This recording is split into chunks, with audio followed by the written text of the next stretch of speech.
Le MacBook Air M4 est sorti l'année dernière et pourtant il y en a déjà qui disent qu'il est déjà dépassé parce qu'il y a le M5 qui va sortir, etc. Enfin, c'est tout le principe d'Apple, on connaît. Est-ce que ça vaut toujours le coup de l'acheter en 2026? C'est la question à laquelle je vais répondre dans cette vidéo. C'est un PC que j'utilise. Alors là, normalement, sur mon setup de bureau, j'ai un M2 Pro, un mini M2 Pro. Et le M4, c'est quand même un très bon PC que j'utilise quand je suis plus en style nomade ou que j'ai juste envie d'aller bosser sur mon canapé et pas de me foutre sur mon PC. Alors déjà, parlons un petit peu de cet ordinateur-là. La puissance déjà de calcul qui est absolument phénoménale. M4 c'est énorme, c'est un M4 24 Go avec 10 et 12 cœurs, un truc comme ça. Bon, les cœurs ça importe pas énormément pour ce genre de configuration. Donc tu as un M4, la puissance elle est folle. Quand je te parle de puissance, je te parle juste de puissance de calcul pour du coup tout ce qui est les rendus vidéo, le montage vidéo, la 3D, ça bouffe absolument tout et c'est absolument hallucinant. La puissance pour les jeux vidéo aussi, ça marche très bien sur tous les jeux vidéo.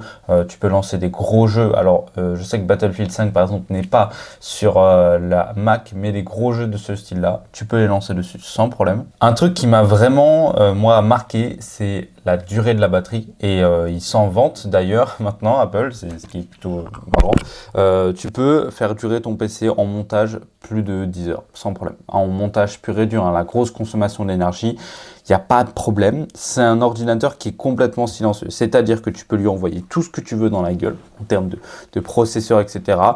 Il ne fait aucun bruit. C'est hallucinant. Que si tu compares ça à n'importe quel PC Windows avec un Intel Ryzen ou une puce RTX, GTX et tout, le bruit que ça fait est hallucinant. Alors que là, tu peux lui envoyer tout dans la gueule. Le truc, il va rester silencieux sans problème. Ce PC portable là, tu l'as compris dans le nom, c'est un PC qui est conçu pour partir ailleurs. C'est du coup un 15 pouces ultra léger, franchement. Le seul gros désavantage qu'on pourrait avoir, c'est les prises. On a uniquement deux USB-C et une prise pour charger le PC. Donc si tu veux par exemple de la connexion en Ethernet et tout, il va falloir acheter un adaptateur. Nous c'est ce qu'on a fait avec Emma. En gros, tu connectes en USB-C et là tu peux mettre plein de trucs, un adaptateur qui lie les cartes SD, micro SD, de l'USB, de l'autre type C et du coup de l'Ethernet, voire même de l'HDMI. On a mis tout ça sur un seul adaptateur, donc ça c'est vraiment pratique. Mais voilà, en termes de mobilité, hyper léger, hyper puissant, la batterie elle dure un max de temps, la recharge est aussi extrêmement rapide. Donc voilà pourquoi ce PC est pensé. Pour tous ceux qui se disent que oui, il est dépassé parce qu'il y a la puce M5 qui va arriver, etc., etc., moi je te dis non parce qu'en fait les ordinateurs Mac s'améliorent d'année en année. Ça ne veut pas dire que celui qui est sorti l'année dernière est pourri. Moi je bosse sur un mini M2 Pro et je lui envoie tout dans la gueule. Je lui ai envoyé 40 heures de rush la dernière fois. Il n'a pas chauffé, il n'a pas sursauté. Il n'a même pas fait de bruit. Pour te dire la puissance de ces ordinateurs-là, moi je dis même, est-ce que ça vaut vraiment le coup d'upgrade son PC, sachant que déjà le M2 Pro il fait largement le taf, alors à M4 ça fait encore plus le taf sans problème. Est-ce que ça sert vraiment d'aller plus loin? Ça, c'est la question que je me pose en ce moment. Le seul truc que je pourrais te dire, c'est que oui, ça peut être intéressant de rester sur ce Mac-là parce que déjà, il est très puissant, très léger, très portable, etc., etc. Mais surtout, en fait, il va devenir moins cher. Et ça, c'est le meilleur truc qui peut t'arriver. C'est que du coup, Apple, ils vont baisser ses prix. Le coût pour le SSD va baisser. Tu peux pouvoir mettre plus de SSD dedans, plus de RAM, plus de cœur. Tu vas vraiment pouvoir avoir une meilleure bête de production pour beaucoup moins cher.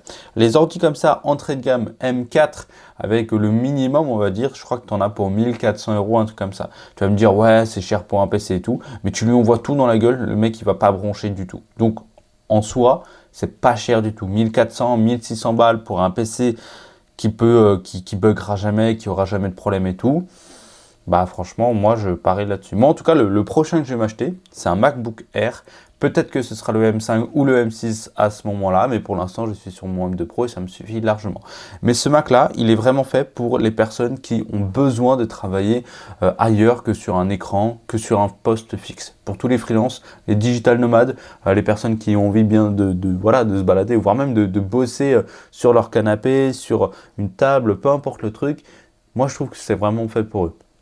C'est le seul reproche que je peux avoir par rapport à moi, ma petite tour, mon Mac mini. Mais voilà, sinon en termes de puissance, le truc il bouffe mon Mac mini sans problème. Je lui ai envoyé le même montage et tout.